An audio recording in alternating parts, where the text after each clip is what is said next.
ஆனால் புதிய ஏற்பாட்டு தெய்வ மக்களாகிய நமக்கு நம்ம கூட இல்லை, அவரு எப்படி இருக்காரு? நமக்குள்ளே இருக்கிறார்.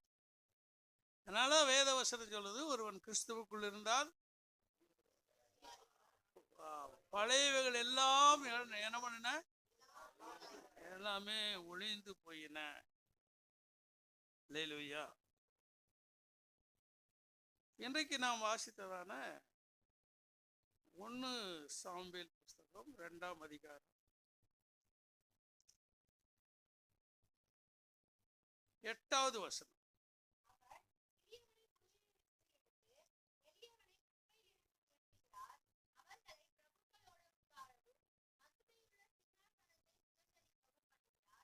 போதும் போதும். அங்க நான் இதே வசனத்துல எடுத்தேன். நான் இதே வசனத்துல உயர்த்துகிறார் அப்படிங்கிற தலைப்பில் எடுத்தேன். ஆனால் இங்கே சிங்காசனம் என்கிறதான தலைப்பில் உங்களோடு கூட கர்த்தருடைய வார்த்தையை நான் பகிர்ந்து கொள்ள இருக்கிறேன். இந்த சிங்காசனம் அப்படின்னு சொன்னா, ஒருவேளை கடந்த காலத்தில் நடந்தது, வருங்காலத்தில் நிகழ்காலத்தில் நடந்து கொண்டு இருக்கிறது, வருங்காலத்தில் நடக்க போகிற காரியங்களை இந்த சிங்காசனம் என்கிற தலைப்பில் நீங்கள் கற்றுக்கொள்ள முடியும். ஆண்டவர் சொல்லும் போது சொல்லுகிறார், வானம் எனக்கு சிங்காசனம், பூமி எனக்கு பாதபடி. மத்திய எழுதின சுவிசேஷம் 5ஆம் அதிகாரம் 34வது வசனம் ஒரு ஆள், அப்போஸ்தலர் நடபடிகள் 7ஆம் அதிகாரம் 49வது வசனம் வேறொரு ஆள்.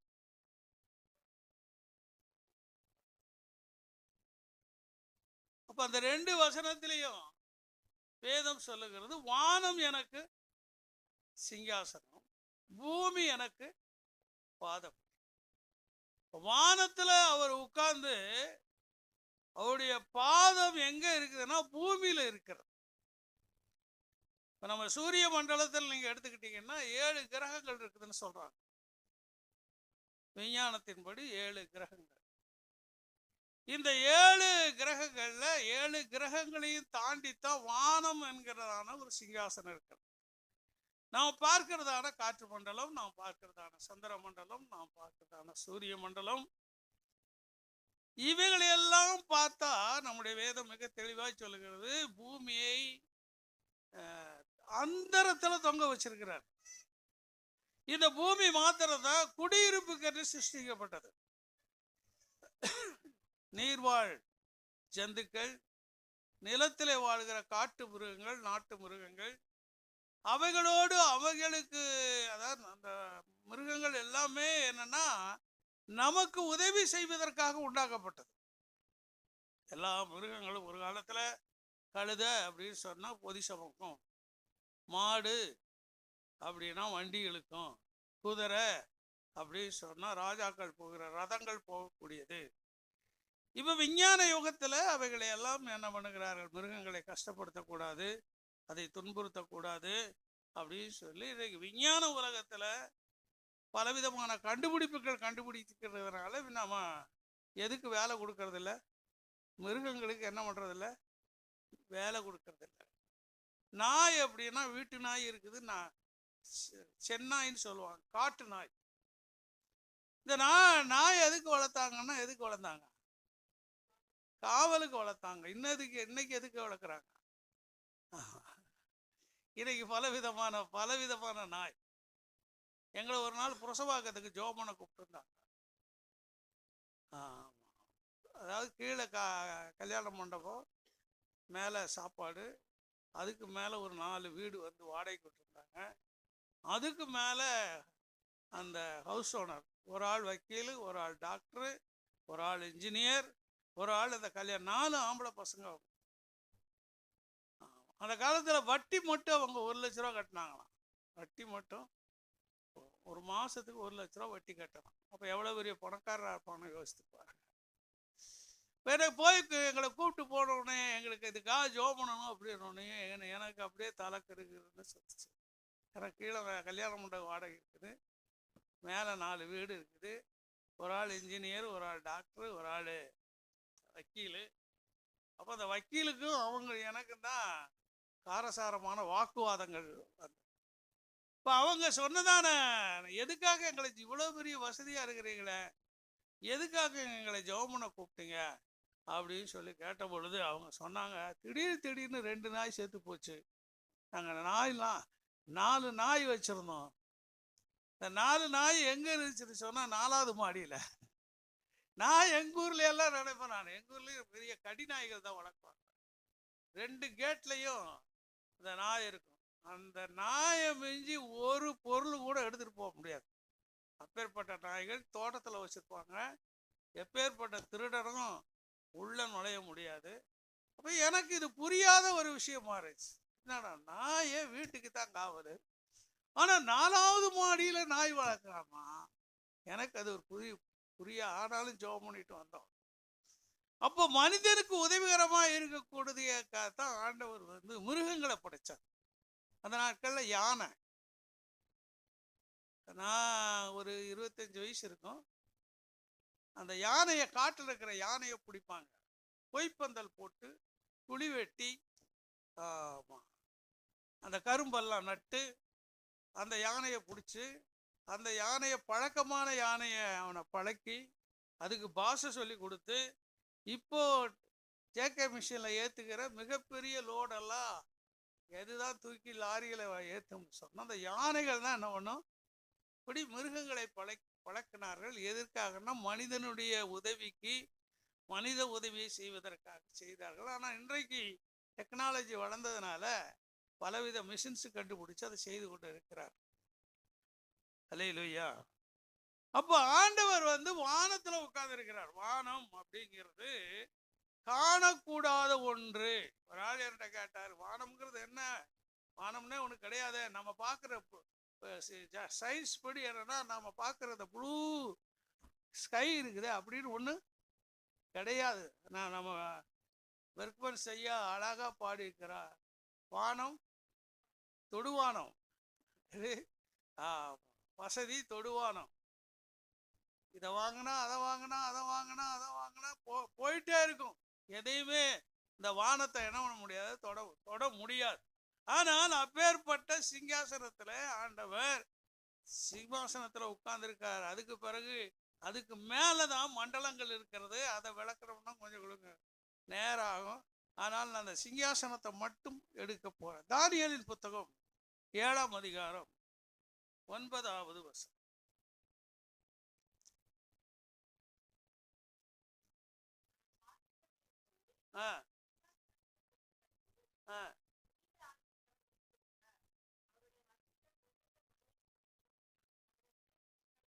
அப்ப அங்க தானியேல் கடைசி நாட்களிலே தீர்க்கதரிசனம் சொல்லுகிறதான ஒரு காரியத்தை குறித்து அங்கே சொல்லுகிறார். என்ன என்று சொல்லி நம்முடைய வேதத்தில் வாசிக்கும் பொழுது, இன்னைக்கு நடக்கிற ஒவ்வொரு காரியங்களும் கடைசி நாட்களிலே வெள்ளை சிங்காசன நியாய தீர்ப்பு வைக்கப்பட்டிருக்கும். மோசேயுடைய காலத்துல இஸ்ரவேல் ஜனங்கள் 25 லட்சம் ஆண்களும் பெண்களும் இருந்தார்கள். 6 லட்சம் புருஷர்கள் இருந்தாங்க. அப்படி இருக்கும் பொழுது அவங்களுடைய வழக்கை தீர்த்து கொள்வதற்காக அவர்கள் என்ன பண்ணாங்கன்னா, வரிசையா வருவாங்க. மோசே ஆசனத்துல உட்கார்ந்துருப்பார். உட்கார்ந்துருக்கும் பொழுது வரிசையா வந்து தங்களுடைய வழக்குகளை காலையிலிருந்து சாயங்காலம் வரைக்கும் அந்த வழக்குகளை தீர்த்து கொள்வார். அந்த வழக்குகளை தீர்த்து கொண்டதுனால அவருடைய மாமன் ஊர்ல இருந்து வந்தார். பார்த்தா மோசையோட பேசுறதுக்கு நேரமே கிடையாது. ஏன்னா காலையில வழக்கு விசாரிப்பதற்காக அவர் உட்கார்ந்தார் அப்படின்னு சொன்னா சாயங்காலம் வரைக்கும் வழக்க விசாரிச்சுட்டு இருப்பார். அப்ப தன்னுடைய மோசையுடைய மாமன் சொன்னாரு, நீ இப்படியெல்லாம் வழக்க விசாரிச்சுட்டு இருந்தேன்னா உனக்கும் ரெஸ்ட் இருக்காது, வருகிற ஆட்களும் நீண்ட நேரம் நின்று தன்னுடைய வழக்கை தீர்த்து கொள்ள வேண்டியது இருக்கும். ஆனாலும் ஒன்று செய்ய, 10 பேருக்கு ஒரு அதிபதியை நியமி, 100 பேருக்கு ஒரு அதிபதியை நியமி, 1000 பேருக்கு ஒரு அதிபதிகளை நியமி. இப்படி ஒவ்வொரு வழக்குகளை முதல் 1000 பேர் தளபதி, 100 பேர், 10 பேர், இப்படி அவர்களால் தீர்க்க முடியாத வழக்குகளை உன்னிடத்தில் வரட்டும், அதை தீர்த்து வை. அப்போ உனக்கும் இளைப்பாறுதல் கிடைக்கும் அப்படின்னு சொல்லி அங்கே மோசையினுடைய மாமா சொன்னார். இதே மாதிரிதான் வெள்ளை சிங்காசன நியாய தீர்ப்புல பார்த்து கொண்டிருக்கிறதான வேளையில இங்கே தானியேல் எழுதுகிறார் பாருங்க. நான் பார்த்து கொண்டிருக்கையில் சிங்காசனங்கள், சிங்காசனம் அல்ல, என்னது, சிங்காசனங்கள் வைக்கப்பட்டிருந்தது. நீண்ட ஆயுள்ளவர் வீற்றிருந்தார். அவருடைய வஸ்திரம் உறைந்த மழையை போலவும் அவருடைய சிரசின் மயிர் மென்மையாகவும் பஞ்சை போலவும் துப்புரவாகவும் இருந்தது. அவருடைய சிங்காசனம் அக்கினி ஜுவாலையும் அதன் சக்கரங்கள் எரிகிற நெருப்புமாயிருந்தது. இங்கே வேதம் சொல்லுகிறது, நீங்கள் பார்க்கும் பொழுது, ஜெயம் பெற்றவர்கள் எல்லாருக்கும் ஆண்டவர் என்ன பண்ணுவார்னா, அங்க எல்லாருக்கும் என்ன பண்ணுவார், சிங்காசனத்தை கொடுப்பார். ஜெயம் பெற்றவர்கள் எல்லாருக்கும். இங்கே நான் இந்த பூமியில பாவம், சாபம், வியாதி, தரித்திரம், இவைகள் எல்லாம் நாம் ஆண்டவருடைய பிள்ளைகளாய நாம் ஜெயிக்கிறவர்களா இருக்கணும். பாவத்தை ஜெயிக்கணும், சாபத்தை ஜெயிக்கணும், வியாதியை ஜெயிக்கணும், பொருளாதாரத்தை ஜெயிக்கணும். வேதம் சொல்லுகிறது, உலக ஆசை, உலக சிநேகம் தேவனுக்கு விரோதமான பகை. இன்றைக்கு ஒரு காலத்துல சாப்பாடு கிடைக்கிறதே, நான் சின்ன வயசுல இருக்கும் போதெல்லாம் சாப்பாடு கிடைக்கிறதே ரொம்ப கஷ்டம். சாப்பாடு, ஒருவேளை சாப்பாடு கிடைச்சா நல்லா இருக்குமே அப்படின்னு கஷ்டப்பட்ட காலம் எல்லாம் போய் இப்ப சாப்பாட்டு பிரச்சனை ஒரு பெரிய பிரச்சனை கிடையாது. ஏன்னா சாப்பாட்டுக்காக செலவு பண்ணுகிற எல்லா குடும்பங்களையும் சாப்பாட்டுக்காக செலவு பண்ணுகிற பணத்தை கணக்கிட்டு, ஆடம்பரத்துக்காக செலவு பண்ணுகிற பணத்தையும் கணக்கிட்டு பார்த்தீங்கன்னா, நம்ம செலவு பண்ணுகிற பணம் அத்தியாவசிய தேவைக்கு பயன்படுத்துகிறதை காட்டிலும் எதற்காக நாம் அதிகமாய் பணத்தை செலவு பண்ணுகிறோம் என்று சொன்னார், எதற்காக? ஆடம்பர பொருளுக்காக. நீங்க ஆடம்பர பொருளுக்காக நீங்க பணத்தை செலவு பண்ண ஆரம்பிச்சேன்னா கண்டிப்பா என்ன பண்ணணும்? கடன் வாங்கியே ஆகணும். கடன் வாங்கினா கண்டிப்பா என்ன ஆகணும்? வட்டி கட்டி ஆகணும். அப்ப வட்டி கட்டும் பொழுது நீங்க எப்பவுமே என்னவா இருப்பீங்கன்னா, கடனாளியாவே இருந்துகிட்டே இருப்பீங்க. அப்போ உங்க மனசுல ஒரு சமாதானம் இருக்காது. எப்பொழுதுமே உங்களுடைய மனதுல துக்கம் நிறைந்து கொண்டே இருக்கும். ஆகவே நீங்க உலக வாழ்க்கையை நீங்க ஜெயிக்காதவங்க. ஆனால் உலக வாழ்க்கையை நீங்க ஜெயிக்கிறவர்களா இருக்கணும். வட்டிக்கு உன் கையின் பிரயாசத்தை நீ சாப்பிடணும். வட்டி கடைக்காரன் சாப்பிடக்கூடாது. கிட்டத்தட்ட 40 வருஷமாச்சு நான் திருமணம் பண்ணி. இந்த இதுக்கு பிறகு நான் ஒருத்தருக்காவது நான் வட்டி கட்டினதா சரித்திரமே கிடையாது. நான் 600 ரூபா சம்பளம், என் மனைவி 200 ரூபா சம்பளம். அப்படிதான் எங்களுடைய குடும்ப வாழ்க்கை ஆரம்பிச்சது. அன்றிலிருந்து இன்று வரைக்கும் கைமாத்தோ, வட்டிக்கோ, இன்ஸ்டால்மெண்ட்டுக்கோ எந்த பொருளும் வாங்கவே இல்லை. ஆனாலும் எல்லா பொருளும் இருக்குது. ஒரு அலையிலே சொல்லுங்களா? அப்ப நம்ம எல்லாவற்றிலும் ஜெயிக்கிறவர்களா இருக்கணும். எல்லாவற்றிலும் ஜெயிக்கிறவர்களா இருக்கும் பொழுது அங்கே என்ன நடக்கும் என்று சொன்னால், ஆண்டவர் நமக்கு சிங்காசனத்தை தருகிற தேவனாயிருக்கு. வெளிப்படுத்தின விசேஷம் 20ஆம் அதிகாரம் 4வது வசனம். வெளிப்படுத்தல் 20:4.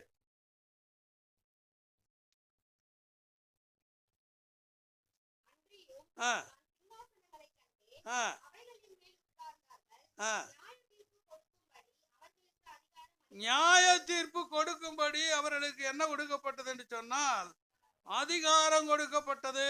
அல்லேலூயா. அங்கே பார்க்கும் பொழுது அவன் சிங்காசனங்களை பார்த்தான். ஒரு சிங்காசனம் கிடையாது. அவர்கள் எல்லாருக்கும் ஆண்டவர் என்ன பண்ணினார் என்று சொன்னால், அதுல 21:5 பாருங்க. சிங்காசனத்தின் மேல் வீற்றிருந்தவர், இதோ நான் சகலத்தையும் புதிதாக்குகிறேன் என்றார். பின்னும் அவர், இந்த வசனங்கள் சத்தியமும் உண்மையும் உள்ளவைகளை என்று இவைகளை என்ன பண்ண எழுது. அப்போ இங்க இருக்கிற தேவனுடைய பிள்ளைகள், ரட்சிக்கப்பட்ட தேவனுடைய பிள்ளைகள், ஞானஸ்தானம் எடுத்த தேவனுடைய பிள்ளைகள், அபிஷேகம் பெற்ற தேவனுடைய பிள்ளைகள் ஜெயிக்கிறவர்களாக மாற வேண்டும். எப்படி இருக்கணும்? இப்போ நமக்கு பிரதமர் பதவி வேணும்னா அவர் சார்ந்ததான கட்சி என்ன பண்ணணும்? ஜெயிக்கணும். இல்லை எல்லாத்துலேயும் 99% மார்க் எடுத்திருக்கிறேன் அப்படி வேற ஒருத்தன் 100 மார்க், ஒரே ஒரு ஓட்டு அதிகமாக இருந்தால் கூட அவங்க தான் யாரு? ஜெயிக்கிறவங்க. அதே மாதிரி தான் இந்த பூமியில் வாழ்கிற நாட்களிலே அந்தந்த காலத்திலே நீங்கள் ஜெயிக்கணும். இப்போ மோசையினுடைய காலத்தில் எடுத்துட்டீங்கன்னா அங்கே டிவியோ இல்லை இன்ஸ்டால்மெண்ட்டோ எதுவுமே கிடையாது. ஆனால் அவர்கள் அந்த காலத்தில் அந்த பாவத்தை செய்ய முடியாது, செய்ய தெரியாது. ஆனால் நாம் வாழ்கிற இந்த காலத்தில் அவன் அந்தந்த காலத்துக்கு ஏற்றபடி பாவத்தை, பிசாசை ஜெயிக்கிற தேவனுடைய பிள்ளைகளாக இருக்க வேண்டும். இப்படி ஜெயிக்கும் பொழுது வேதம் சொல்லுகிறது, ஒரு சிங்காசனம் என்ன பண்ணுச்சுன்னா அமைக்கப்பட்டிருக்கிறது என்று சொல்லி நாம் பார்க்கிறோம். லூக்கா எழுதின சுவிசேஷம் 1ஆம் அதிகாரம் 32வது வசனம்.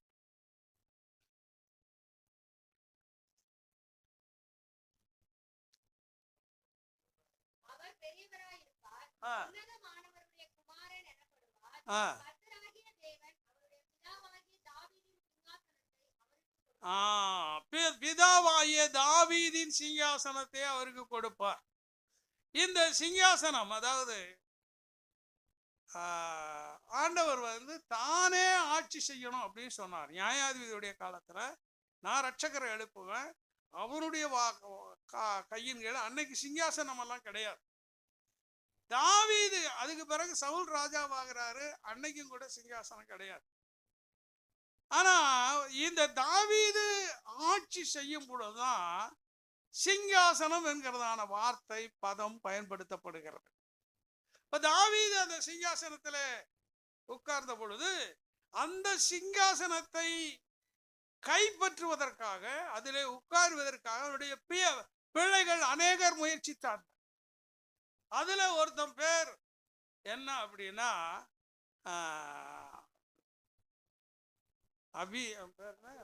அப்சலோம். அப்சலோம். இந்த தாவீதின் சிங்காசனத்தை அபகரிப்பதற்காக அப்சலோம் என்ன பண்ணினான்னு சொன்னால் அவருடைய மகனாகிய அப்சலோம் முயற்சி செய்தான். இந்த அப்சலோம் தாவீதுக்கு, அதாவது போய் அங்க எருசலேம்ல போய் நின்னுக்குவாரு, வர்ற ஆள்கிட்ட எல்லாம் தோள் மேல கையை போடுவாரு. என்னப்பா விஷயம், எங்கிருந்து வார, எந்த கோத்திரத்தான் நீ? அது இங்கெல்லாம் உன்னை விசாரிக்கிறதுக்கு ஆள் இல்லை, என்னை மட்டும் ராஜாவாக்கு. நீங்க எல்லாரும், வேதம் சொல்லுகிறது எல்லாருடைய இருதயமும் யாரு பக்கம் சாஞ்சது அப்படின்னு சொன்னா இந்த அப்சலோம் பக்கம் சாஞ்சு போச்சு. அதனால அவர் என்ன பண்ணார்னா திடீர்னு டிக்ளேர் பண்ணார், யுத்தத்தை டிக்ளேர் பண்ணாரு. அகித்தாப்பேல் ஒரு ஆலோசனை சொல்லி கொடுத்தான். ஆனால் தவறான ஆலோசனை நடைபெறவில்லை. சிங்காசனத்தை பிடிக்க வேண்டிய இந்த அப்சலோமுக்கு அந்த சிங்காசனம் கிடைக்கல. அழகுள்ளவன், நீண்ட முடி உள்ளவன், அப்பேற்பட்டவன் தோத்து போய்விட்டான். அதற்கு பிறகு அதோனியா என்கிறவன் ஒருவன் எழுப்பினான். யார் எழுப்பினா? அதோனியா. இது அதோனியா எழுப்பி தானே டிக்ளேர் பண்ணிட்டான். அவனும் தாவீதனுடைய மகன் தான். அகினோம் என்கிறதான மனைவியுடைய மகன் அவன் அதோனியா. அவன் எழுப்பி தான் தாவீதின் சிங்காசனத்தை பிடிச்சிடணும் அப்படின்னு சொல்லி அவன் தாவீதின் சிங்காசனத்தை பிடிப்பதற்காக தன்னைத்தானே டிக்ளேர் பண்ணிட்டான். நான் தான் ராஜா அப்படின்னு சொல்லி டிக்ளேர் பண்ணிட்டான். இந்த செய்தி அவன் தனக்கென்று சொல்லி ரதங்களை சேர்த்து கொண்டான், தனக்கென்று குதிரைப்படையை சேர்த்து கொண்டான், தனக்கென்று யானைப்படையை சேர்த்து கொண்டான், தனக்கென்று வேலையாட்கள், சேவர்கள், யுத்த வீரர்கள் எல்லாரையும் சேர்த்து கொண்டு தான் டிக்ளேர் பண்ணான். அப்பொழுது பத்சேபாளும் நாத்தானும் சாலமோனும் போய் யாரை சந்திக்கிறார்கள் என்று சொன்னால் தாவீது ராஜாவை சந்திக்கிறார்கள். தாவீது ராஜாவை சந்தித்து, ஐயா, நீங்க ஏற்கனவே ஆண்டவர் அவனுக்கு சொல்லி இருக்கிறாரு, நீ தேவனுடைய ஆலயத்தை கட்டக்கூடாது, யார் தான் கட்டணும் அப்படின்னு சொன்னா உன் கற்ப பிறப்பாகிய சாலமோன் தான் இந்த தேவாலயத்தை கட்டுவார். ஆகவே இந்த தாவீதுடைய சிங்காசனத்துல சாலமோனை 2 முறை உட்கார வைக்கிறார். யாரு? இப்போ தாவீது இருக்கு வரைக்கும் அவன் ஒரு கசேர ஒரு சேர் ஒன்று இருந்துச்சே ஒழிய அதை சிங்காசனமா அவன் செய்யவே இல்லை. ஆனால் சாலமோன் ராஜ்யபாரத்துக்கு வந்ததுக்கு பிறகு அவன் என்ன பண்ணினான்னு சொன்னால் ஒரு சிங்காசனத்தை அவன் உண்டாக்கினான். 1 ராஜாக்களுடைய புஸ்தகம் 10ஆம் அதிகாரம் 18ஆம் வசனத்தில்,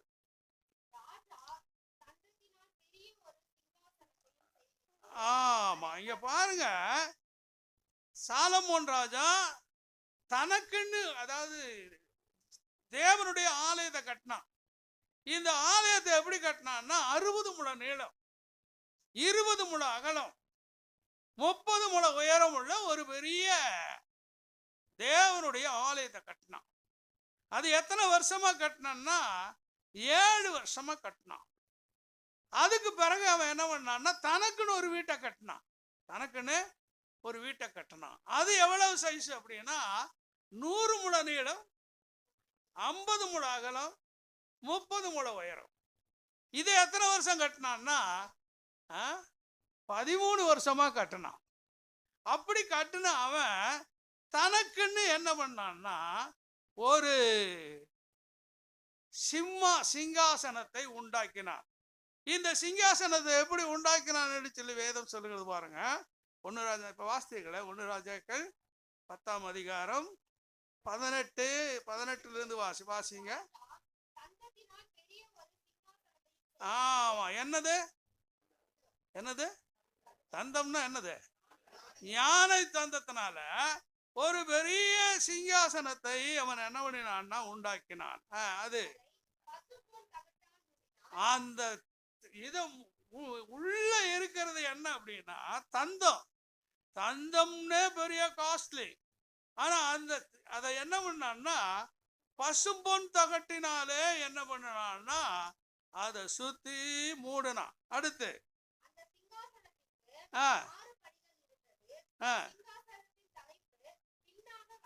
ஆமா பாருங்க, அவன் காலத்துலதான் ஒரு சாய்மானம். நீங்க பெரிய ஆபீஸ்க்கெல்லாம் போத்தீங்கன்னா ஒரு ரோலிங் சேர் இருக்கும். எப்படி இருக்கும்? அது எப்படி இருக்கும்னா அவன் தலைக்கு மேல இருக்கும். அவன் சாஞ்சுக்கிட்டு அந்த மறுபடியும் அதை வாசிங்க பார்ப்போம்.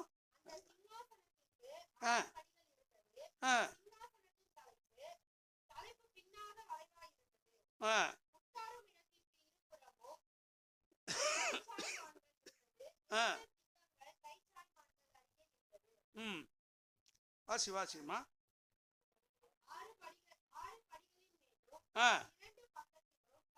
அந்த சிங்காசனத்தின் மேல ஏறுறதுக்கு எத்தனை படி இருந்துச்சு? அப்படி 6 படி.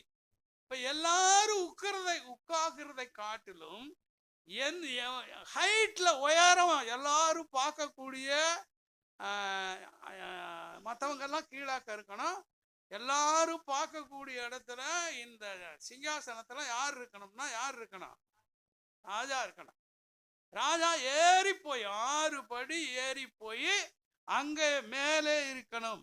இப்பேற்பட்ட ஒரு மிகப்பெரிய சிங்காசனத்தை உண்டாக்கினால் கூட அந்த சிங்காசனத்துல தொடர்ந்து ராஜாக்கள் ஆளுகை செய்கிற ராஜாக்கள் அந்த சிங்காசனத்துல உட்கார்ந்து ஆளுகை செய்தார்கள். ஆனா எந்த இடத்திலும் கூட சாலமோனின் சிங்காசனம் என்று சொல்லப்படவே இல்லை. ஒரு அலையிலையா சொல்லுங்க. எனக்கு அதை வாசித்த பொழுது ஆச்சரியமா இருந்தது. அப்புறம் லூக்காவில் கூட நான் வாசித்தோம். அவருக்கு எந்த இடத்தை தருவார் அப்படின்னு சொல்லி, தாவீதின் சிங்காசனத்தை யாருக்கு தருவார் என்று சொன்னால் ஆண்டவர் ஆகிய இயேசுவுக்கு தருவார். அதனால வேதம் சொல்லுகிறது பாருங்க, இவன் இந்த சாலமோன் தேவாலயத்தை கட்டினா, வீட்டை கட்டினா, சாலமோன் மண்டபத்தை கட்டினா, சிம்மாசனத்தை கூட கட்டினான். ஆனா அவன் தன்னுடைய பேருக்காக, தன்னை உயர்த்துவதற்காக, தன்னை புகழ்த்துவதற்காக இவைகளை எல்லாம் உண்டாக்கினால் கூட வேதம் அதை அங்கீகரிக்கவில்லை. அந்த சிங்காசனத்தை என்ன சிங்காசனம் என்று சொல்லப்பட்டது என்று சொன்னால் தாவீதின் சிங்காசனம். ஒரு அலையிலேயே சொல்லுங்க.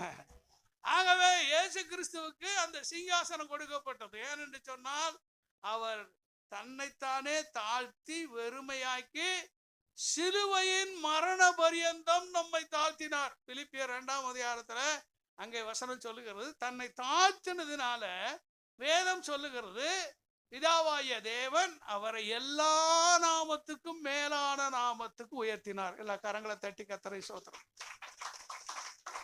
யார் ஒருத்தர் தன்னை தாழ்த்துகிறாரோ, தனக்குள்ளே பெருமை வராமல் பாதுகாத்துக் கொள்கிறாரோ, அவர்கள் ஆண்டவரை அண்டு கொள்ளும் பொழுது நமக்கு எந்த பொருளுமே நிரந்தரம் கிடையாது.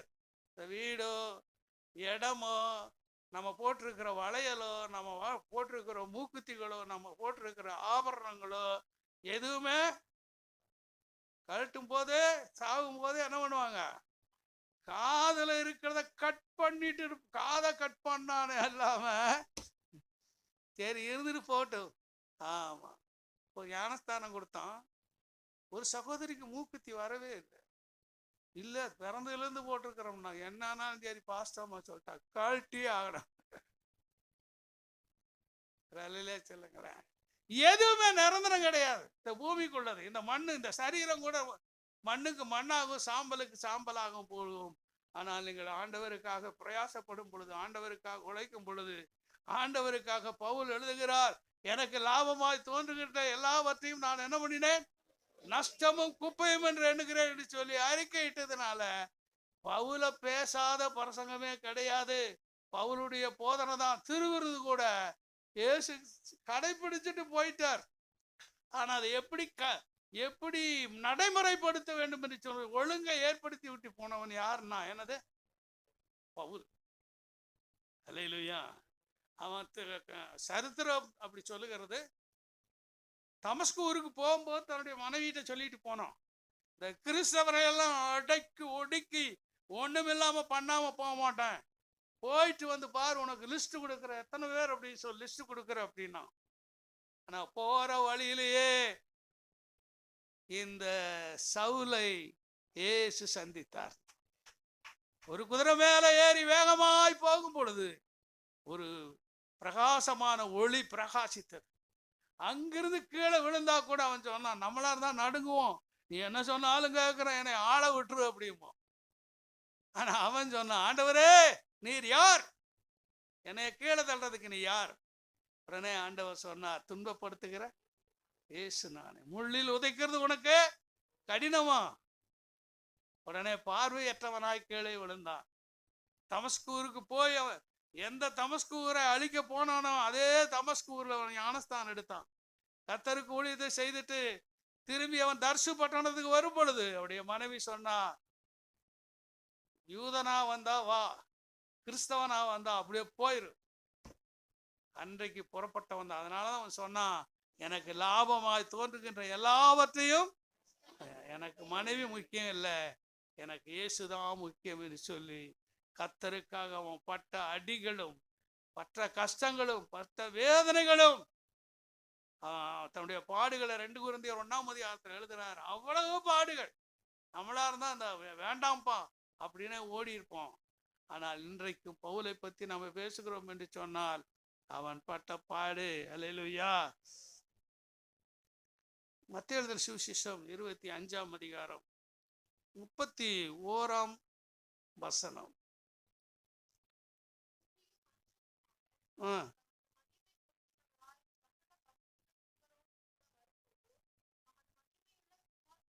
ஆமா, மகிமையுள்ள சிங்காசனம்.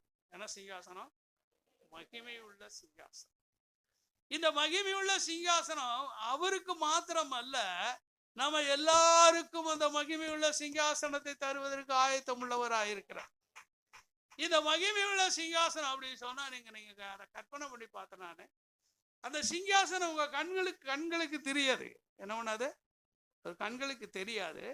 ஆனா நீங்க அந்த சிங்காசனத்துல உட்கார்ந்துருப்பீங்க. என்ன, அந்த சிங்காசனமே எப்படி மகிமையா இருக்கும், அது சீட்டிங் இருக்கும், அது கைப்பிடி இருக்கும். ஆனா மற்ற மக்களுக்கு அது தெரியாது. ஆனா நீங்க நானு ஆண்டவரா இயேசு கிறிஸ்து அந்த மகிமை உள்ள சிங்காசனத்துல உட்கார்ந்துருப்போம். அப்ப எப்படி இருக்கும் அப்படின்னா, நம்ம அந்தரத்துல உட்கார்ந்த மாதிரி இருக்கும். எப்படி இருக்கும்? அந்தரத்துல உட்கார்ந்த மாதிரி இருக்கும். அப்பேற்பட்ட ஆச்சரியமான சிங்காசனத்தை உங்களுக்கும் எனக்கும் ஆண்டவர் என்ன பண்ணியிருக்கிறார்னா ஆயத்தம் பண்ணி வைத்திருக்கிறார். மத்தேயு எழுதின சுவிசேஷம் 19:29 ஒரு ஆள், லூக்கா எழுதின சுவிசேஷம் 22ஆம் அதிகாரம் 30வது வசனம் ஒரு ஆள். ஆ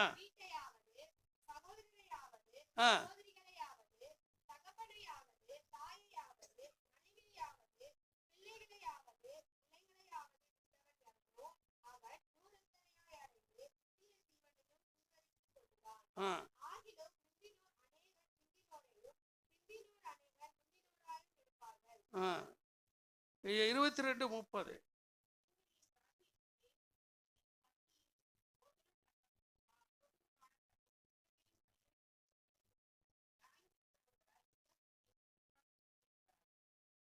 இப்போ இங்க பாருங்க, அங்க 2 வசனத்துல வேதம் என்ன சொல்லுகிறதுன்னா, ஆண்டவருக்காக இந்த பூமியிலே எதையாவது இழந்தவர்கள், ஒருவேளை தாயை இழந்திருக்கலாம். ஒரு கர்த்தருடைய ஒரு முஸ்லிம் சகோதரன் சொல்லும் போது அவர் சொல்லுகிறார், அவருடைய தாய்க்கு ஒரு 5வது மகன். அவங்க பிரசவ சமயத்துல அவரை டாக்டர் செக்அப் பண்ணி தாயும் சேயும் பிழைக்காது அப்படின்னு சொல்லிட்டாங்களாம். உடனே அவங்க அம்மா ஒப்பு கொடுத்துருக்குறாங்க, இந்த குழந்தை பிறந்துச்சுன்னா இந்த குழந்தைய நான் ஊழியத்துக்கு ஒப்பு கொடுக்குறேன் அப்படின்னு சொல்லி அவங்க அம்மா ஒப்பு கொடுத்தாங்களாம். ஒப்பு கொடுத்த பொழுது அந்த தாய் சேயும் ரொம்ப சுகமா பிறந்துச்சான். அதனால அந்த முஸ்லிம் சகோதரி அவங்க தன்னுடைய மகனை இமாம், அந்த போதகர், இஸ்லாமிய போதகருக்கு ஆகணும்னு சொல்லி ஒப்பு கொடுத்தாங்க. ஒப்பு கொடுத்த பொழுது அதனால அந்த பள்ளியில, உருது பள்ளியில கொண்டு போய் அவரை சேர்த்தாங்களாம். அவர் உருது பள்ளியில போய் குரான் படிச்சிருக்கார். இந்த குரானை படிக்க படிக்க அவர் அந்த படிச்சுட்டு அவர் என்ன பண்ணிக்கிறாருன்னா, இத குரான் உங்களுக்கு புரியல அப்படின்னா, குரான் உங்களுக்கு புரியல அப்படின்னா பைபிளை படிச்சு பாருங்க அப்படின்னு சொல்லி ரெஃபர் இருக்குது அதுல. அதனால இவர் என்ன பண்ணிக்கிறாருன்னா பைபிள் வாங்கி படிச்சிருக்கார்.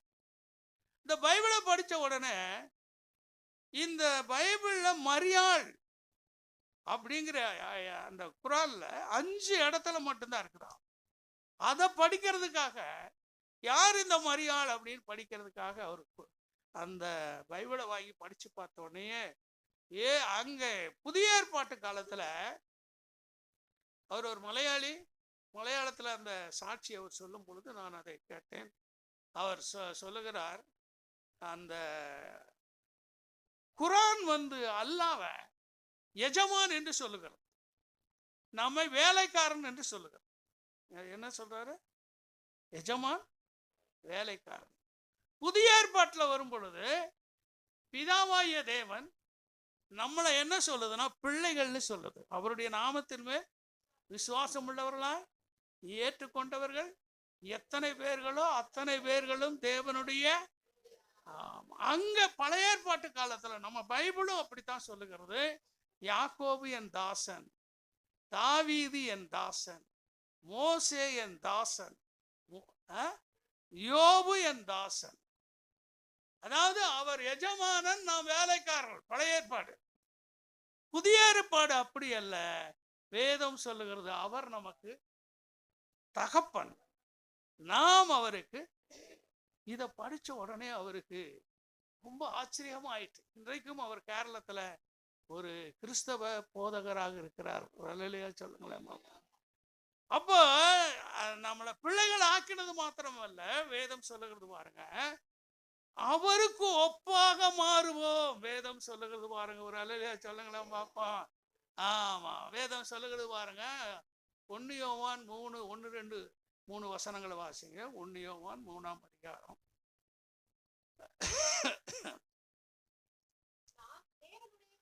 நாம் தேவனுடைய பிள்ளைகள் என்று இப்பொழுது அழைக்கப்படுகிறோம்.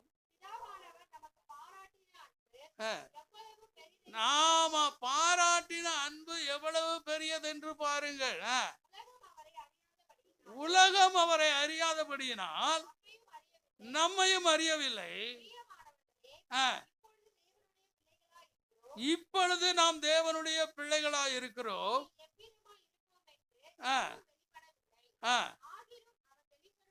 அவர் வெளிப்படும் பொழுது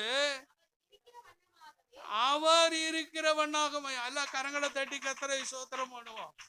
அவர் வெளிப்படும் பொழுது அவருக்கு என்ன ஸ்தானம் கிடைக்குதோ, அவருக்கு என்ன கனம் கிடைக்குதோ, அவருக்கு என்ன மதிப்பு கிடைக்குதோ. உதாரணத்துக்கு சொல்றோம் பாருங்க. இப்போ ஒரு பேச்சலா இருக்கிற ஒருத்தர் திருமணம் பண்றாரு. இப்போ மன்மோகன் சிங் இருக்கிற வரைக்கும் அவர் வெளிநாட்டுக்கு போனா அந்த மன்மோகன் சிங் அவருடைய துணைவியார், இப்ப இருக்கிற நம்ம ஆளுக்கு துணைவியார் இல்லை, அதனால தனியா தான் போறாரு.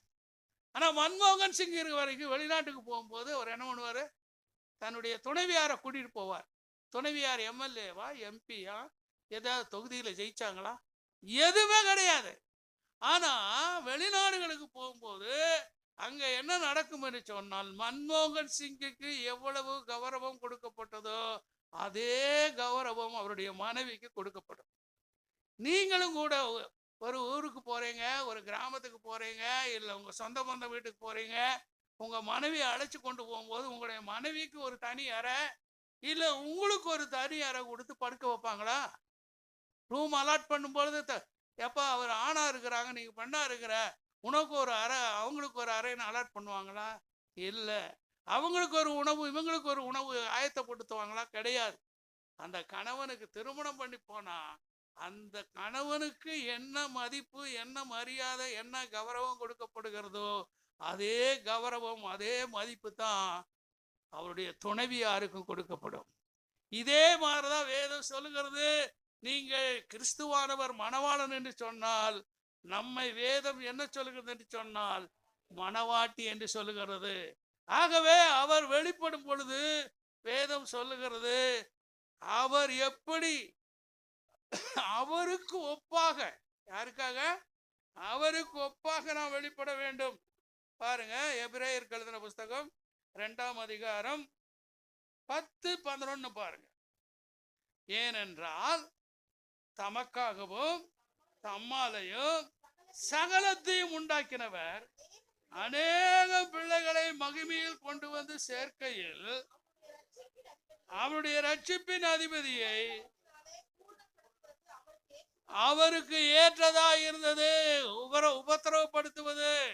இப்ப தங்க காசு வச்சிருக்கேன்னு வச்சுக்க, அந்த காசுனால எந்த பிரயோஜனம் கிடையாது.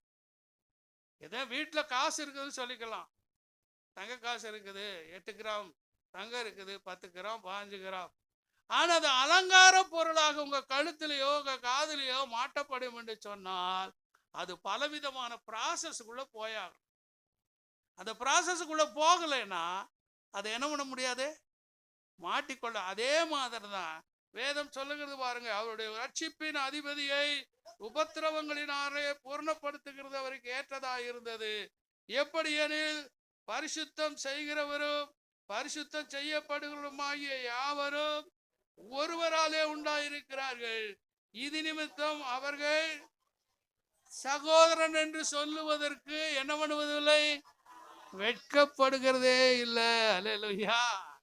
அப்ப நம்முடைய சகோதரனாகிய இயேசு கிறிஸ்து நம்மளை பார்த்து என் சகோதரன், என் அண்ணன், என் தம்பி, என் பிரதர் அப்படின்னு சொல்லுவதற்கு அவர் என்ன பண்ணல, வெட்கப்படுகிறதே இல்லை. ஏனென்று சொன்னால் நம்மளை எல்லாம் பிதாவாகிய தேவன் ஸ்வீகார புத்திரராக தத்தெடுத்து பிதாவாகிய தேவன் குமாரனா இயேசு கிறிஸ்துவுக்கு நம்மளை என்னவா மாத்திருக்காருன்னா சகோதரனாக மாற்றி இருக்கிறார்.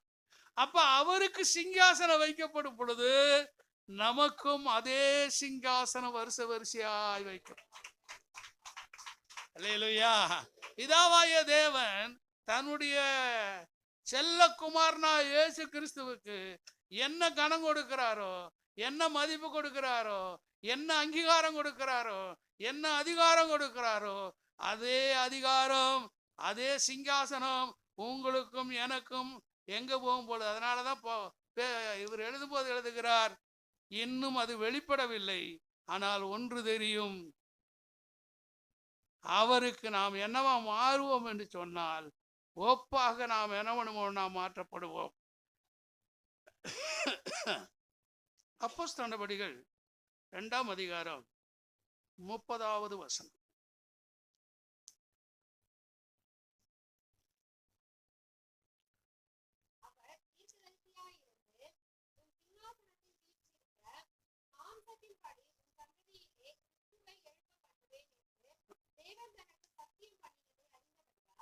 போதும் போதும் பாருங்க.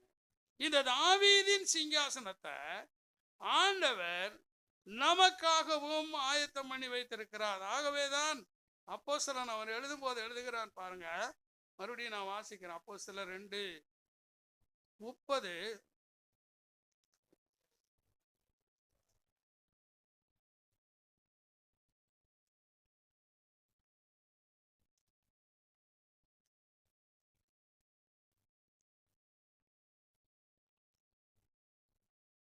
அவர் தீர்க்கதரிசியா இருந்து உன் சிங்காசனத்தின் மேல் வீற்றிருக்கிற மாம்சத்தின்படி உன் சந்ததியிலே கிறிஸ்துவை எழுப்ப பண்ணுவேன் என்று தேவன் தனக்கு சத்தியம் பண்ணியதை அறிந்திருக்கிறபடியினால் அவன் கிறிஸ்துவனுடைய ஆத்துமாவை பாதாளத்திலே விடப்படுவதில்லை என்றும் அவருடைய மாம்சம் அழிவை காண்பதில்லை என்றும் முன்னறிவிந்து அந்த உயிர்த்தெழுதலை குறித்து இப்படி சொன்னான்.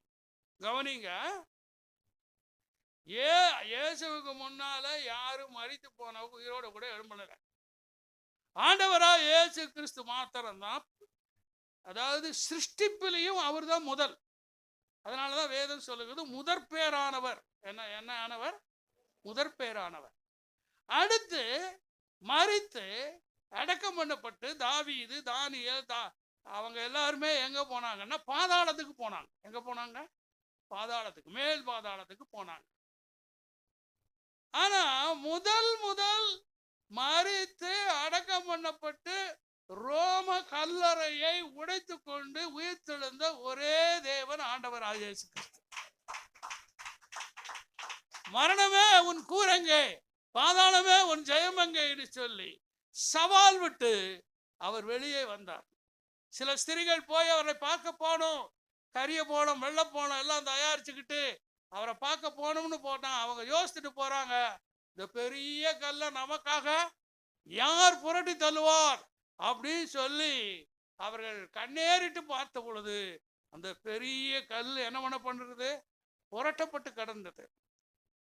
உடனே மரியாள் மாத்திரம்தான் அவளை எப்படியாவது தரிசிக்கணும் அப்படின்னு சொல்லி போட்ட பொழுது அவர் தோட்டக்காரனை போல நடிச்சு பார்த்தார். ஆனா மரியாள் விடல, உயிர்த்தெழுந்த ஆண்டவரை தரிசித்தார்.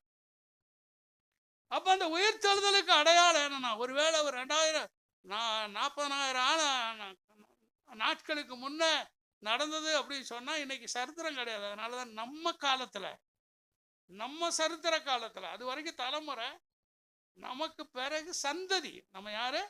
சந்ததி. இந்த சந்ததியினுடைய காலத்துல அவர் என்ன பண்ணினார்னா, மரித்து அடக்கம் பண்ணப்பட்டு உயிர்த்தெழுந்து கிமு என்று சொல்லுகிறதான சரித்திரத்தை உண்டாக்கினார். சரித்திர புஸ்தகத்தை உலகம் முழுவதும் இன்னைக்கு இந்த 18/5/2025 அப்படின்னு சொன்னா அவன் கேட்பான், இது ஏடியா பிசியான்னு கேட்பான். சரித்திரத்தை மாத்தினவர் நம்முடைய ஆண்டவராகிய இயேசு கிறிஸ்து. அல்லேலூயா. எத்தனையோ ராஜாக்கள், அலெக்சாண்டர் தோன்றினார், நெப்போலியன் தோன்றினாரு, பெரிய பெரிய ராஜாக்கள்லாம், அவங்க எல்லாராலையும் சரித்திரத்தை மாற்ற முடியல. ஆனா ஆண்டவராகிய இயேசு கிறிஸ்து ஒரு ஏழை தாயின் மரியாளுடைய வயிற்றிலே பிறந்து அவர் ராஜாவாக இல்லை, ஆனால் சரித்திரத்தை மாற்றினார். இப்ப அவர் உயிர்த்தெழுந்தது உண்மை. ஏன் என்று சொன்னால் இன்றைக்கும் கல்லறை என்ன பண்ணிக்கிற திறந்திருக்கிறது.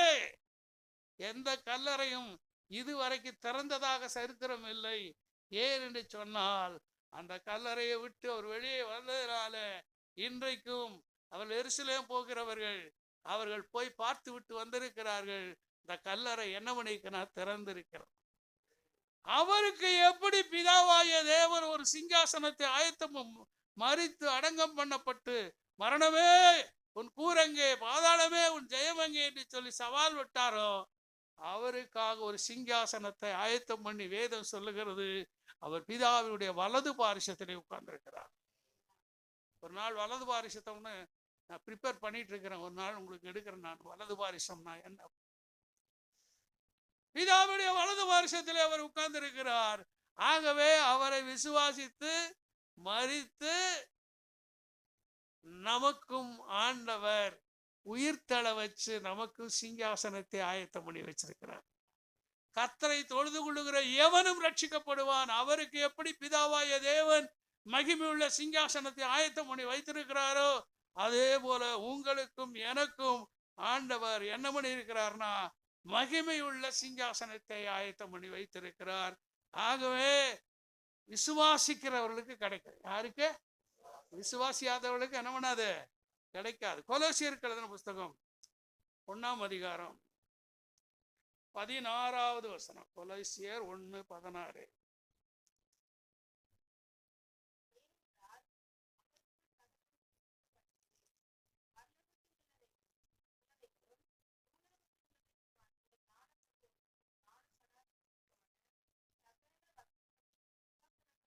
சிங்காசனங்களானாலும் கர்த்தத்துவங்களானாலும் துரைத்தனங்களானாலும் அதிகாரங்களானாலும் சகலமும் அவரை கொண்டும் அவருக்கென்றும் சிருஷ்டிக்கப்பட்டது. பாருங்க, இதுல ஒன்னொன்னும் சில ஆளுகை இருக்குது. ஒவ்வொரு ஸ்டெப்பு. ஒரு அலுவலகத்துல போறோம் அப்படி சொன்னா அட்டெண்டர் இருப்பார், அதுக்கடுத்து கிளர்க் இருப்பார், அதுக்கடுத்து ஒரு மேலதிகாரி இருப்பார், அப்புறம் அதுக்கு பிறகு ஒரு கலெக்டர் ஆபீஸ்க்கு போனீங்கன்னா ஒவ்வொரு டிபார்ட்மெண்டா தனித்தனியா இருக்கும். இங்கே வேதமும் அதைத்தான் சொல்லுகிறது. பாருங்க, அவர் எப்படி எல்லாம் படைச்சார் பாருங்க. சிங்காசனங்களானாலும் கர்த்தத்துவம் என்று சொன்னால் ஆளுகை, அதனாலும் சரி, துரைத்தனங்கள் அது ஒரு ஆளுகை, அதனாலும் சரி, அதிகாரங்களானாலும் சகலமும் அவருக்கென்றும் அவரை கொண்டும் என்ன பண்றது? சிருஷ்டிக்கப்பட்டது. அவர் எல்லாவற்றுக்கும் முந்தினவர், எல்லாம் அவருக்குள் என்னவன் இருக்கிறது? நிலைத்திருக்கிறது. அவரே சரீரமாகிய சபைக்கு தலையானவர், எல்லாவற்றிலும் முதல் பேரானவராய் இருக்கும்படி ஆதியும் மரித்தோரிலிருந்து எழுந்த முதற் பேருமானவர். இவைகள் எல்லாம் தேவன் நமக்காக ஆண்டவர் என்ன பண்ணியிருக்கிறார்? ஆயத்தம் பண்ணி வைத்திருக்கிறார். எபிரேயருக்கு எழுதின புஸ்தகம் 1ஆம் அதிகாரம் 8வது வசனம்.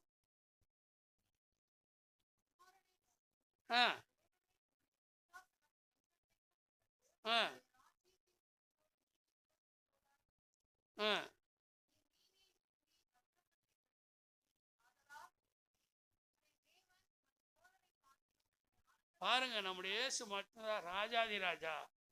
அவருடைய சிங்காசனம் அழியாதது, அவருடைய சிங்காசனம் மாறாதது. அதனாலதான் அவர் பூமிக்கு வந்தாரு, மனுஷனா வந்தாரு. மனுஷனா எல்லாம் 30 வயசு வரைக்கும் பெற்றோருக்கு அடங்கி எல்லா வேலைகளையும் செய்தார். ஒரு குறையும் சொல்ல முடியல. அங்க எருசலேம் வீதியில நின்று அவர் சவால் விட்டு சொன்னார், என் மேல யாராவது ஒரு குறை சொல்ல முடியுமா? உலகத்தின் அதிபதி சாத்தானை பார்த்து சொன்னார், இதோ உலகத்தின் அதிபதி வருகிறான் என்னில். அதனாலதான் அவருடைய ரத்தம் என்ன ரத்தம்? எப்பவுமே நம்ம பாவம் செய்கிறது எது? ரத்தம். ஆமா, அந்த ரத்தம் தான் நம்மளுக்கு பாவத்துக்கு தூண்டு கொடுது.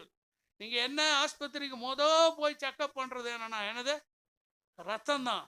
நம்முடைய ரத்தம் பாவத்தை தூண்டுகிற ரத்தம். ஆனால் ஆண்டவராய் இயேசு கிறிஸ்து பாவம் செய்யாதவராய் பரிசுத்த ரத்தத்தை இந்த பூமியில ஒவ்வொரு மனுஷனுடைய பாவத்துக்காக அவர் என்ன பண்ணினார்? ரத்தத்தை சிந்தினார். அல்லேலூயா.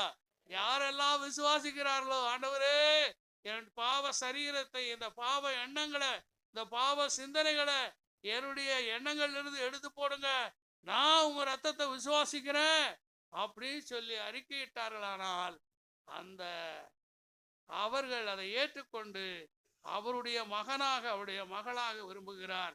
வேதம் சொல்லுகிறது, உம்முடைய ராஜ்யத்தின் செங்கோல் என்னதுன்னா நீதி உள்ளதா இருக்கிறது.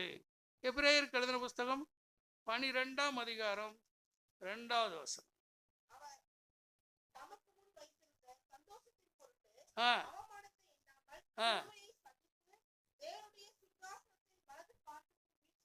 ஆமா, அவர் எதை நாம எப்பவுமே கடந்த காலத்தை குறித்து யோசிப்போம், நேற்றைய கதையை பேசுவோம், முந்தானத்த கதையை பேசுவோம். நாம பட்ட வேதனை, அவமானம், துன்பம் இதையே தான் பேசிட்டு இருப்போம். ஆனால் நம்முடைய ஆண்டவருக்கு முன்பாக எதிர்காலம் நல்லா தெரிஞ்சிச்சு. எதிர்காலத்தினுடைய வரைபடம் அவருக்கு முன்பாக வைக்கப்பட்டிருந்தது. அதனால அவனுடைய கன்னத்துல காரி துப்புனானுங்க, தாடி முடிய பிடுங்கினாங்க, கன்னத்துல அரைஞ்சானுங்க. அதுக்கெல்லாம் அவர் வேதம் சொல்லுகிறது, ஒரு பித்தியில ஒரு செவர்ல எப்படி அரைஞ்சா செவுரு என்ன பண்ணும், அந்த மாதிரி அப்படியே அமைதியா இருக்காரு. ஏன்னா அவருக்கு தெரியும், இதை ஜெயிச்சாத்தான் எனக்கு சிங்காசனம் ஆயத்தமாயிருக்கிறது, எனக்கு பிதாவினுடைய பக்கத்துல உட்காரணும் அப்படின்னா அவமானத்தை சகிக்கணும், வேதனையை சகிக்கணும், வலியை சகிக்கணும், இரத்தத்தை சிந்தனும்னு சொல்லி தன்னை முழுவதுமா என்ன பண்ணினார், அர்ப்பணித்தது நிமித்தமாக அங்கே அவருக்கு என்ன கிடைச்சது அப்படின்னு சொன்னா, அல்லேலூயா, வலது பிதாவினுடைய வலது பார்சத்திலே சிங்காசனம். நாமும் கூட அவமானம் வரலாம், கஷ்டம் வரலாம், பிரச்சனை வரலாம், போராட்டம் வரலாம்,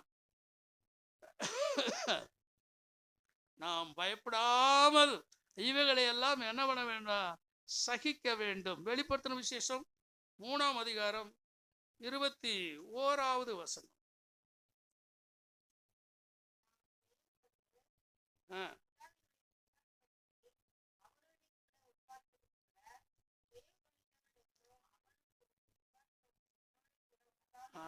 பாருங்க, ஜெயம் கொள்ளுகிறவன் எவனோ வேதம் சொல்லுகிறது பாருங்க. நான் ஜெயங்கொண்டு பாவத்தின் மீது ஜெயம் கொண்டாரா. பிசாசு வந்து சொன்னான், இந்த ராஜ்யத்தை எல்லாம் உன் பேருக்கு எழுதி வைக்கிறான்ப்பா, எதுக்கு போட்டு சிலுவைக்கு போகணும், அடி வாங்கணும், அவமானம் சகிக்கும், இதெல்லாம் ஒரு பிரச்சனையும் கிடையாது.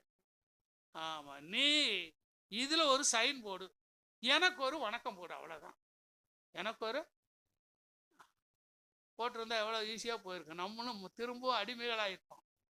ஆதாம் எப்படி ஏமாந்து போய் ஏவாளுடைய பேச்சை கேட்டு அந்த பழத்தை சாப்பிட்டு உலகம் முழுவதும் அடிமைத்தனத்துக்குள்ள ஆக்கப்பட்டதோ, அதை மீட்பதற்காக ஆண்டவராக இயேசு கிறிஸ்து என்ன பண்ணார்னா மனிதனாக வந்தார். வேதம் சொல்லுகிறது, பிள்ளைகள் மாம்சத்தையும் இரத்தத்தையும் உடையவர்களாக இருக்கிறது போல அவரும் மாம்சத்தையும் இரத்தத்தையும் உடையவராகி வந்து பிசாசானுடைய தலையை நசுக்கினர் அவருடைய இரத்தத்தினால. வேதம் சொல்லுகிறது பாருங்க, நான் ஜெயங்கொண்டு என் பிதாவுடைய சிங்காசனத்திலே அவரோடு கூட உட்கார்ந்தது போல ஜெயங்கொள்ளுகிறவன். அது உங்க பேரை போட்டுங்களேன், சொல்லுங்க, உங்க பேரை போட்டு சொல்லுங்க பார்ப்போம். ஜெயங்கொள்ளுகிற நான், ஜேக்கப் ஜெயங்கொள்ளுகிற நான், என்ன இயேசுவினுடைய சிங்காசனத்துல என்னோடு கூட உட்காரும்படி அருள் செய்வேன். ஆமா, நாமும் ஜெயம் எடுக்கிற தேவனுடைய பிள்ளைகள். ஆகவே நமக்கு பெரிய சோதனை எல்லாம் ஒருவேளை கல்வாரி சிலுவை எல்லாம் அவர் அனுப்பிச்சு முடிச்சிட்டார். அப்படியே கல்வாரி, இப்ப நீங்க போன ஜெனரேஷன்ல இருந்த பிள்ளைகளுக்கு இருந்த கஷ்டம், எனக்கெல்லாம் பாத்தீங்கன்னா 2 டவுசர் தான் இருந்துச்சு, 2 டவுசர், 3 நாளைக்கு ஒரு டவுசர். இப்போ என் பிள்ளைக்கு அப்படியெல்லாம் இல்லை, காலையில ஒரு செட் ட்ரெஸ், சாயங்காலம் ஒரு ட்ரெஸ். இதெல்லாம் பரிணாம வளர்ச்சி. நமக்கு பட்ட கஷ்டம் நம்ம பிள்ளைகள் படக்கூடாது நம்ம நினைக்கிறோமல்ல. நாமளே இப்படி நினைச்சா நம்மளை உண்டாக்குன ஆண்டவர் எவ்வளவு நினைப்பார்னா, இல்ல நான் வாங்கின மாதிரி அடி வாங்கணும், நான் வாங்கினோன்னு முகத்துல குத்து வாங்கணும், நான் வாங்கின மாதிரி என் பிள்ளை தாடை மூடி பிடுங்கணும், அப்பதான் அவனுக்கு புத்தி வரும் அப்படின்னு நினைக்கிறோமா?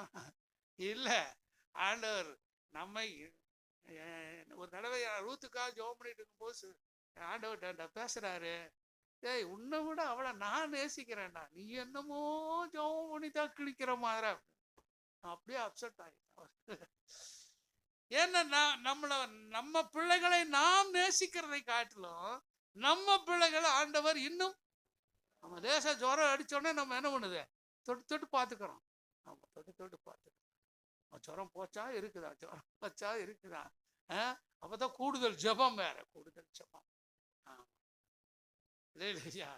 ஆனா ஆண்டவர் அன்னைக்கு சொன்ன உடனே எனக்கு ஆச்சரியம், நீ நேசிக்கிறதை காட்டிலும் உன் பிள்ளைய நான் கூடுதல் நேசிக்கிறேன்.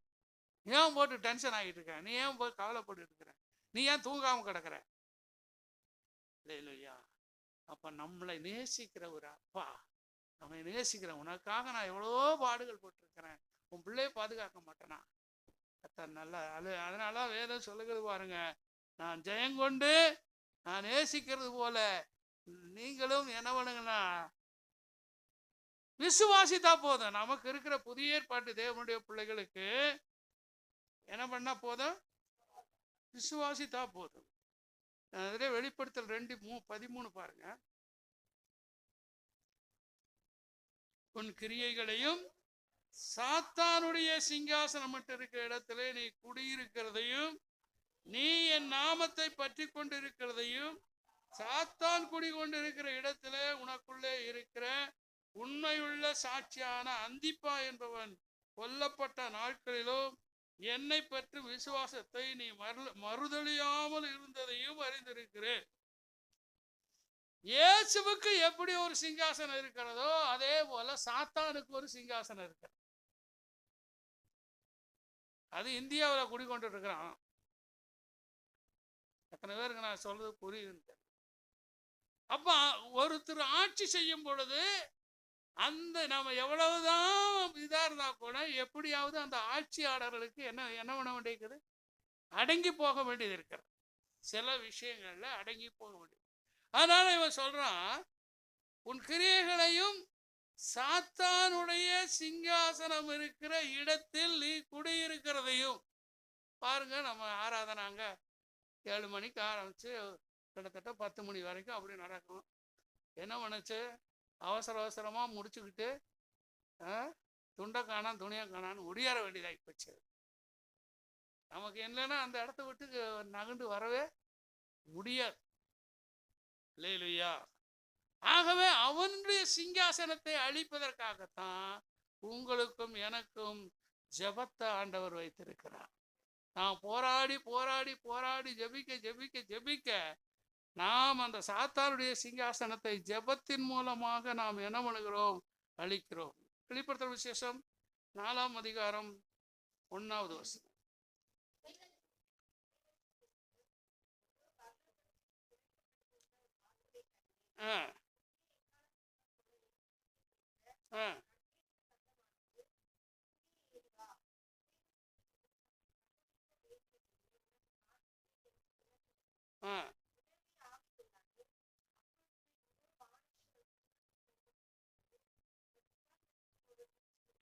கவனிங்க, நான் இதை இன்ட்ரோடக்ஷன் மட்டும் சொல்லி முடிக்கிறேன். நான் நிறையா இருக்கிறது அதெல்லாம் சொல்கிறதுக்கு இன்னொரு சமயம் வரும் பொழுது நான் அந்த சிங்காசனத்தை பற்றி நான் பேசலாம். 1ஆம் அதிகாரத்தில் வரும் பொழுது அவனை கொண்டு போய் கொண்டு போய் வச்சார் ஆண்டவர். வரப்போகிற காரியங்களை குறித்து விளக்குவதற்காக அவனை தனிமைப்படுத்துறார். அங்க யாருமே இல்லை, மனுஷ சஞ்சாரமே இல்லை, மிருகங்கள், ஏற்கனவே நாடு கடத்தப்பட்டவர்கள், அப்பேற்பட்டவர்கள் அங்கேயே வாழ்ந்து உணவு இல்லாமல் செத்து போனவங்க பூரா எலும்பு கூட கிடக்குது. அந்த இடத்துல கூட்டிட்டு போயிட்டான். கொண்டு போய் டொமினி சக்கரவர்த்தி என்ன பண்ணிட்டான்? அதாவது அவனை தூக்கி எண்ணெய் கொப்பரையில போட்டாங்க.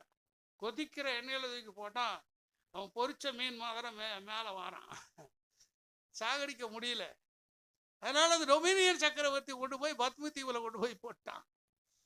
அங்க போட்ட உடனே தான் ஆண்டவர், ஏன் சில வேளைகள்ல ஆண்டவர் சிலர் நம்ம இந்த கிரகிக்க முடியாத அற்புதத்தை பாடுகளுக்குள்ள கொண்டு போய் விடுவார். எதுக்குள்ள கொண்டு போய் விடுவாரு? அப்ப நம்ம என்ன பண்ணணும்? வேற வழியே இல்லை. ஆண்டவரோட நெருங்கி இருக்கிறத தவிர இந்த 3 மாசமும் அப்பேற்பட்ட பாடுகளின் வழியா நான் கடந்து வந்தேன். அப்ப அவரை அண்டி கொள்ளுவதே இல்லாமல் வேற வழி தெரியல. அதே மாதிரிதான் இந்த பத்ம தீவுல கொண்டு போய் போட்டான்.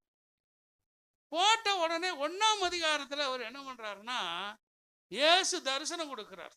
ஒரு இடி முழக்கம் போல ஒரு சத்தம், நான் அல்பாவும் ஒமேகாவுமா இருக்கிறேன், நான் ஆதியும் அந்தவுமா இருக்கிறேன், நான் மரித்தேன், நான் சதாகாலமும் உயிரோடு இருக்கிறேன். சத்தம் வெங்கல சத்தம் போல பயங்கரமான சத்தம். இயேசுவை தரிசிச்ச பிறகு 2ஆம் அதிகாரம் 3ஆம் அதிகாரத்துல வரும்பொழுது சபையை குறித்ததான வெளிப்பாடு. சபைனா என்ன? சபை எப்படி இருக்கணும்? 7 சபை, 7 காலங்கள்ல அந்த சபை எப்படி இருக்கும்? இப்ப நடக்கிற இந்த லவோதிகா சபை எப்படி இருக்கிறது? இதை எல்லாமே யோவானுக்கு அன்னைக்கே வெளிப்படுத்திட்டார். ஒருவனுக்கு சபையை குறித்ததான வெளிப்பாடு இல்லை அப்படின்னா அவன் பரலோகத்துக்கு வந்து சேரவே மாட்டான். எப்படி நானே வழியும் சத்தியமும் ஜீவனுமாயிருக்கிறேன், இயேசு இல்லாம எங்க வர முடியாதுன்னா ஜீவனுக்குள்ள பிரவேசிக்க முடியாது. அதனுடைய மார்க்கம் என்ன அப்படின்னா சபை. சரியான சபையில அங்கமா இருக்கணும். இன்னைக்கு மக்களுக்கு அது தெரியல. ஏதோ ஒரு சபைக்கு போனோம், ஏதோ ஒரு ஆராதனை நடத்தினோம், ஏதோ காணிக்கையை கொடுத்தோம், தசமபாகம் கொடுத்தோம். உலக காணிக்கை தசமபாகம் கொடுத்தீங்கன்னா கண்டிப்பா உங்களுக்கு உலக பிரகாரமான ஆசீர்வாதம் நிச்சயமா இருக்குது. அதில் மாற்று கருத்தே கிடையாது. அதனாலதான் உலக மனிதர்கள் அன்னதானம் பண்றான், 10 பேருக்கு படிப்பு சொல்லி கொடுக்குறான், ஒரு 15 பேருக்கு காலேஜில் இடம் வாங்கி கொடுக்குறான், ஃபீஸா கட்டுறான். என்ன தன்னுடைய பாவம் அதில் தீர்ந்து போயிரும்னு சொல்லுகிறான். இல்லை, நீ எதை விதைக்கிறாயோ அதை கண்டிப்பாக அறுப்பாய். ஒருவேளை அந்த காலத்துல சினிமா நடிகர்லாம் வரி கட்டுறதுக்கு பயந்துட்டு உதவி பண்ணிட்டு இருந்தான். ஆனால் இன்றைக்கு சில நற்கரிகளை செய்கிறார்கள், செய்யட்டும், அப்பேற்பட்ட ஆட்கள் எழும்பட்டும். ஆனா எங்க போக முடியாது அப்படின்னா செத்தா பாதாளம் தான் போகணும், பரதேசுக்கு போக முடியாது. ஆகவே 2ஆம் அதிகாரம் 3ஆம் அதிகாரத்துல இந்த யோவானுக்கு சபையை குறித்ததான வெளிப்பாடு. நீங்க இந்த சபைக்கு வந்துட்டு இருக்கீங்கன்னா கர்த்தருக்கு ஸ்தோத்திரம். ஆனா வெளிப்பாடோடு கூட ஒரு சபைக்கு வர அநேகர் சொல்லுகிறதான சாட்சி, எனக்கு ஒரு வெளிப்பாடு கிடைச்சு, எனக்கு ஒரு தரிசனம் கிடைச்சு, நான் இன்றைக்கு சபைக்கு போனோம்னு சொல்லி இப்படி சொல்லிக் கொள்ளுகிற உங்களை நான் வாழ்த்துகிறேன். கண்டிப்பாய் கர்த்தர் உங்களை ஆசீர்வதிப்பார். 4ஆம் அதிகாரம் வரும் பொழுது அவனுக்கு ஒரு தரிசனம் வருகிறது. என்ன தரிசனம்னா பரலோக தரிசனம். அந்த தரிசனத்துல இங்க வேதம் சொல்லுகிறது, அது மாம்சீகத்திலே அல்ல. வேதம் சொல்லுகிறது பாருங்க, 2ஆம் வசனம். உடனே நான் என்ன பண்ணினேன்னா ஆவிக்குள்ளானேன். அப்பொழுது வானத்தில் என்ன பண்ணுச்சு, ஒரு சிங்காசனம் வைக்கப்பட்டிருந்தது. அந்த சிங்காசனத்தில் மேல் ஒருவர் வீற்றிருந்தார். வீற்றிருந்தவர் எப்படி இருந்தார்னா பாருங்க, பிதாவாகிய தேவனை இந்த 4ஆம் அதிகாரம் அழகா விவரிக்கிறது.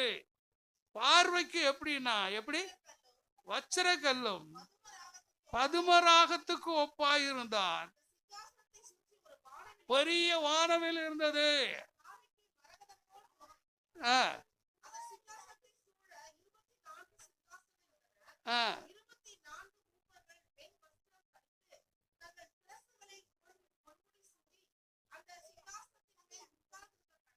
போதும் பாருங்க, பெரிய சிங்காசனம், அந்த பிதாவினுடைய சிங்காசனம்.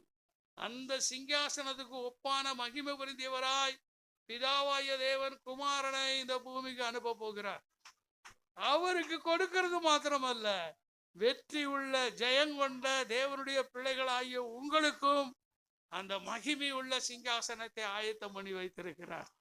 இது கற்பனை அல்ல, கதை அல்ல, தேவன் நமக்காக ஆயத்தம் பண்ணி வைத்திருக்கிறார். ஆகவே உங்களுக்கும் எனக்கும் பாவத்தை குறித்ததான ஒரு ஜெயம் வேணும்.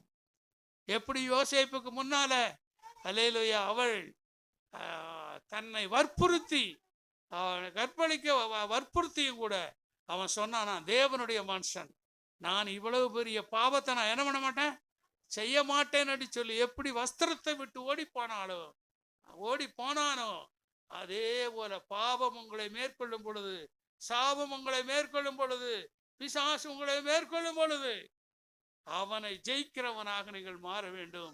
அப்படி மாறும் பொழுது உங்களுக்கு சிங்காசனம் ஆயத்தம் பண்ணி வைக்கப்பட்டிருக்கிறது.